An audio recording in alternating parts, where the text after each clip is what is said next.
After 9 years of marriage, Karen and Anthony Monetti felt the Lord leading them to have a baby. Put it in God's hand. Put it in God's hands and let it go. And we got pregnant pretty fast. Unfortunately, the couple experienced a miscarriage and 3 more after that. Nothing has hurt, and I've never grieved so much as infertility journey. But one thing I want to say is there's hope. Karen, then age 41, and Anthony consulted their doctor, who recommended in vitro fertilization. My hematologist said, I really want you to go through IVF. You're older. You don't want to run the risk of any genetic defects. And my husband and I flat out said, we're not doing it. This is all in God's hands. He will take care of us.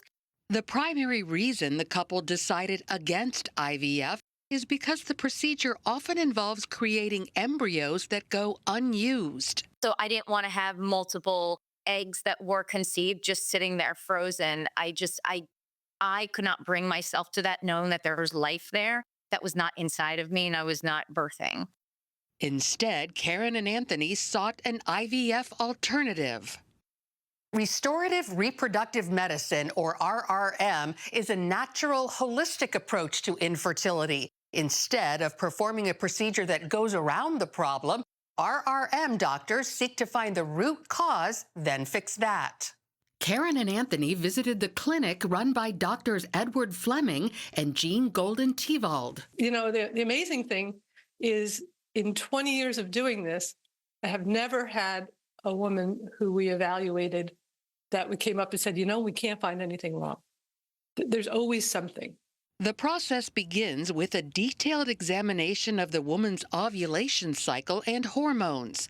So right off the bat, it was a lot of testing. So Dr. Eddie and Dr. Jean from the practice both had me go through a lot of blood work. They test the guys, too. Men with low testosterone, men who are having, which can affect male function, but also affect sperm counts. Turns out Karen dealt with blood clots and hormone issues.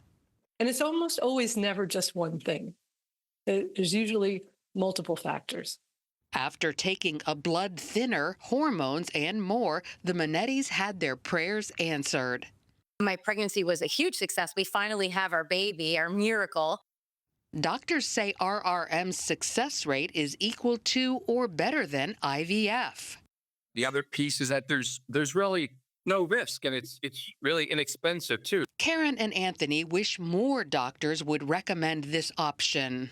I don't think many people know it exists. I think RRM is not talked about in the mainstream medical practices. I think, again, it's just go to IVF, go to IVF. Fortunately, RRM is not very well known. And I think a big reason for that is because it's not advertised as much in a mainstream sort of way. There's not a lot of money to be gained in RRM. Some members of Congress are trying to expand access through legislation. Senator James Lankford recently sponsored the Restore Act, saying it prioritizes addressing underlying causes of infertility to help families bring the miracle of life into the world. The new Senate is expected to resume consideration. In the meantime, advocates rely on word of mouth. I recommend everybody I know who struggles with fertility that has told me, I've given out Dr. Eddie and Dr. Jean's information because God gave them to us and they are incredible. And we have our miracle baby now. Lorie Johnson, CBN News.